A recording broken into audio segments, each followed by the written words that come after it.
Assalamualaikum warahmatullahi wabarakatuh. Perkenalkan, nama saya Risa Octavia Sikumbang dengan NIM 0537266353, Prodi Sistem Informasi dari UPPJJ Kota Medan. Pada video kali ini saya ingin mengerjakan tugas 3 dari mata kuliah basis data. Langsung saja. Untuk yang pertama itu kita melakukan perintah commit. Apa itu perintah commit? Commit adalah sebuah perintah yang menandakan bahwa transaksi telah selesai dilaksanakan dan terjadi perubahan data. Sebagai contoh, akan membuat sebuah prosedur dengan sebuah perintah commit dengan memasukkan data pada tabel pasien. Misalnya akan memasukkan data pasien tanpa perintah commit terlebih dahulu dengan atribut sebagai berikut. Langsung saja saya buka aplikasi XMPP saya. Di sini sudah saya klik start pada Apache sama MySQL-nya. Untuk masuk ke browsernya, kita klik admin. Lalu akan muncul tampilan seperti ini. Kita buka database kita yang dari tugas 2 kemarin. Langsung saja kita buka rutin, lalu create new routine. Kita buat namanya transaksi 1. Lalu jangan lupa untuk drop parameternya.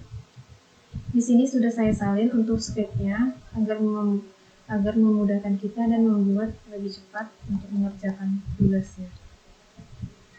Kita salin saja, lalu kita klik go. Nah, di sini sudah muncul untuk transaksi 1. Untuk melihatnya kita klik execute,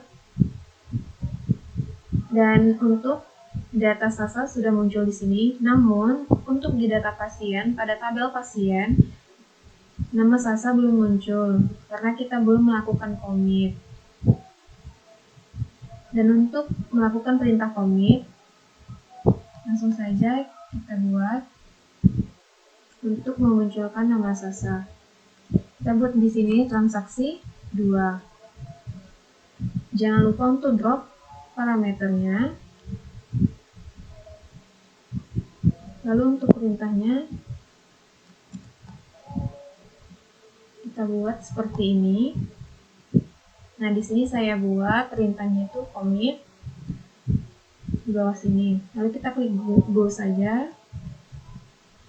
Dan untuk mengeceknya kita klik execute. Lalu nama sasa memang sudah muncul di sini tadi kan? Nah, di sini juga sudah muncul. Nah, ini dia. Nama sasa sudah muncul di data pasien.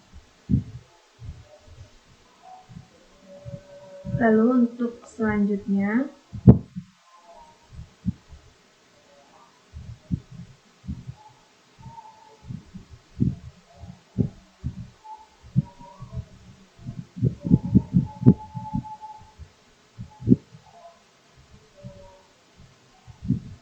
nah yang kedua itu perintah rollback.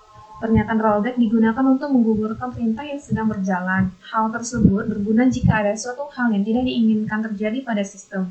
Namun, perlu diingatkan bahwa pernyataan rollback akan berpengaruh jika perintah yang sedang berjalan belum commit. Misalnya, Anda akan menjalankan perintah update pada data di tabel pasien dengan melakukan perubahan, namun pasien copy menjadi datar dengan ID pasien. Namun dengan pernyataan rollback, maka perubahan tersebut tidak terjadi. Berikut adalah contoh pernyataan rollback pada transaksi 3. Jadi untuk contohnya, saya ingin melakukan perintah rollback. Langsung saja.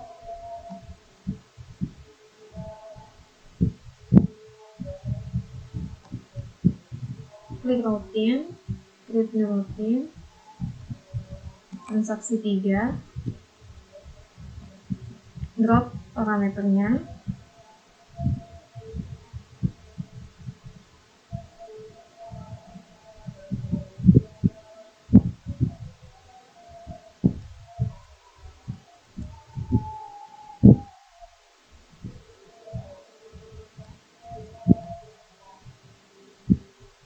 Nah, di sini saya ingin mengganti untuk ID pasien yang 21 merubah menjadi Dea. Namun di sini saya buat perintah rollback.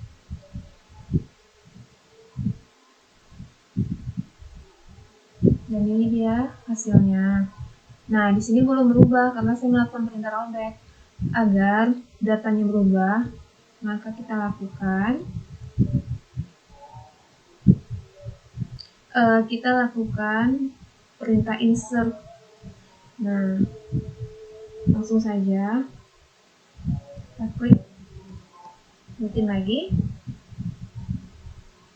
klik new rutin. Selanjutnya kita buat transaksi 4. Lalu jangan lupa drop parameternya, scriptnya.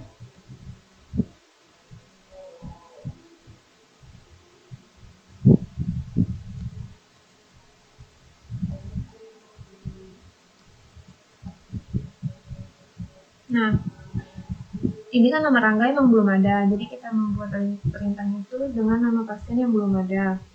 Nah, saya ingin mengubah nama pasien itu menjadi Dea yang di ID pasien 21. Dan di sini saya melakukan perintah commit dan rollback, lalu perintah insert untuk yang pertama. Langsung saja kita klik go. Kita lihat untuk transaksi keempatnya. Nah, tadi kan di sini nama yang di ID 21 Dio. Nah, sekarang sudah berubah. Cuman ini jadi jenis kelamin laki-laki ya. Kita ganti aja deh namanya ya. Nama laki-laki.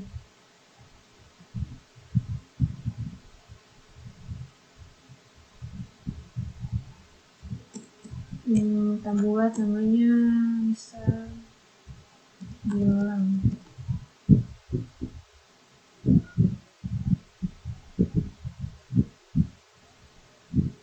Nah, udah berubah lagi, namanya jadi Gilang. Lalu untuk tahap selanjutnya,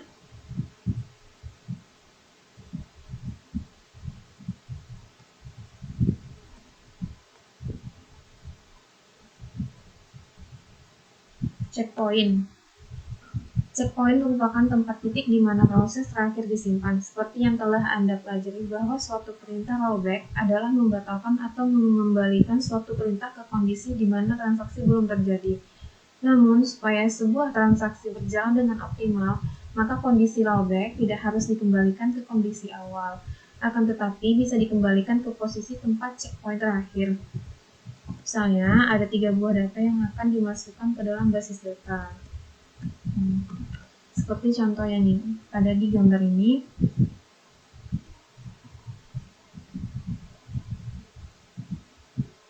Langsung saja kita lakukan perintahnya. Buka lagi rutin, lalu klik di rutin. Kita buat sini perintah 5. Transaksi 5. Jangan lupa untuk drop parameternya.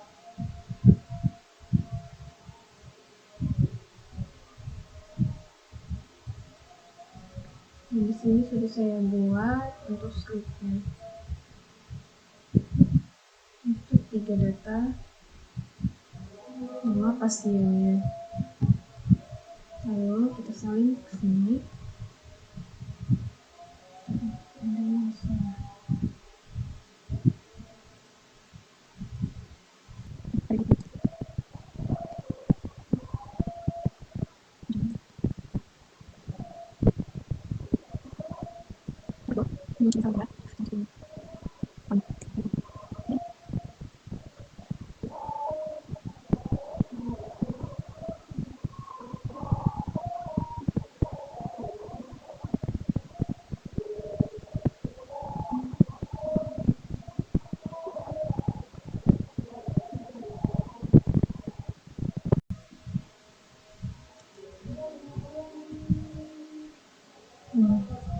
Udah.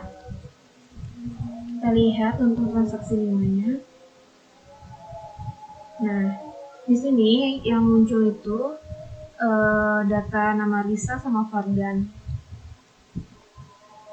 Untuk nama Dimas tadi nggak muncul karena di sini saya melakukan perintah rollback untuk poin yang pertama. Jadi nama dia nggak muncul di data sini.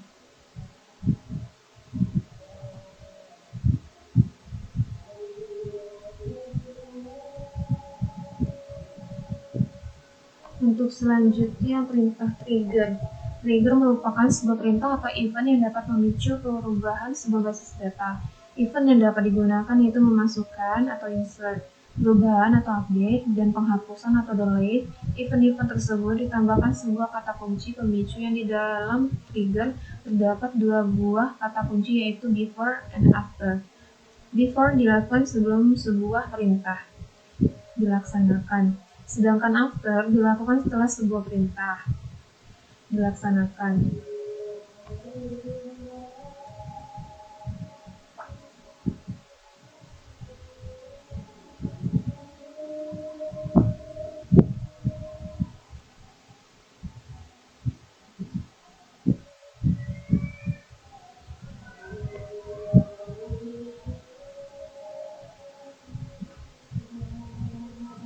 Nah, di sini saya disuruh untuk membuat tabel obat sama transaksi obat.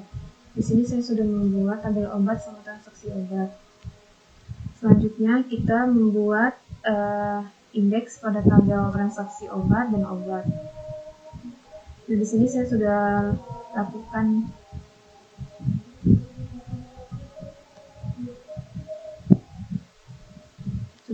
indeks pada ID transaksi, ID pasien, sama ID obat. Indeks itu yang ini dia, yang kayak kunci warna gold ini untuk obat.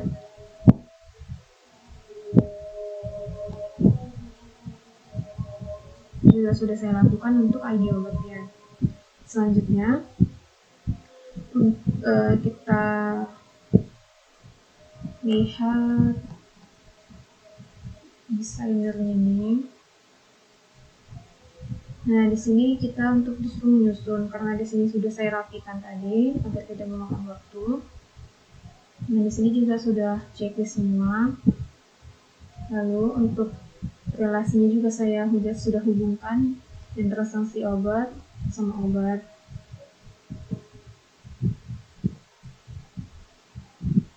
Lalu selanjutnya kita untuk mengisi data obat. Kita klik obat. Pilih menu insert, lalu kita masukin data obatnya.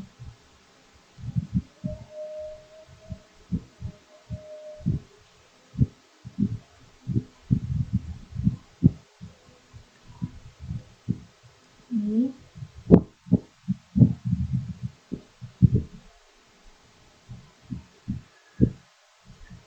Nah, di sini udah saya masukin datanya.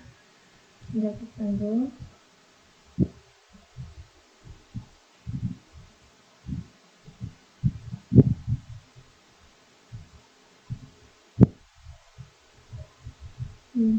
Untuk obatnya juga sudah muncul di sini. Nah, di sini kan jumlah obat amikacin ada 16, amoxicillin ada 20, betadine ada 5.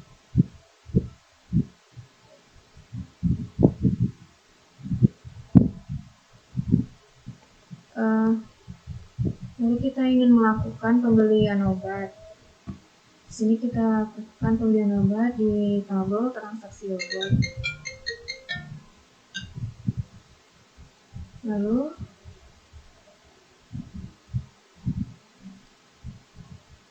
kita klik insert.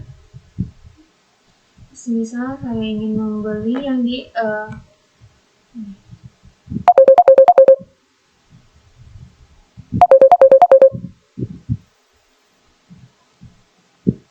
misal saya ingin misalnya pasien yang bernama Feby ingin membeli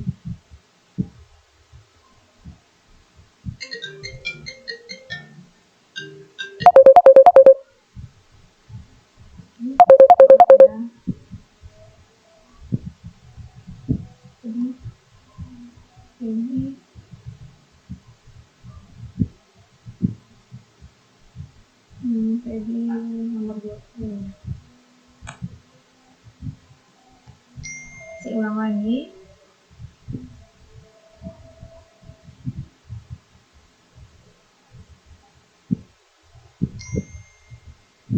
Saya ingin membeli obat yang kode 002. Saya ingin membeli 5. Tadi kan totalnya ada 20 ya. Saya coba membeli 5.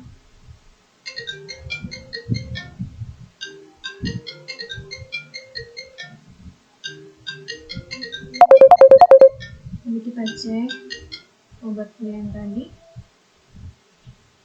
Nah,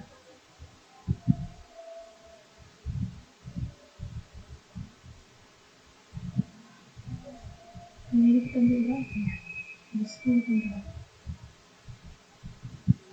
Oh, saya beli obatnya jumlahnya 2 kali.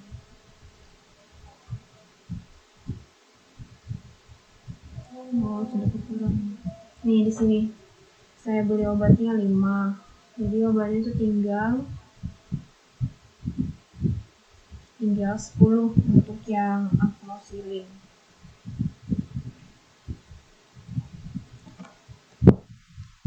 Begini saja untuk tugas 3 saya.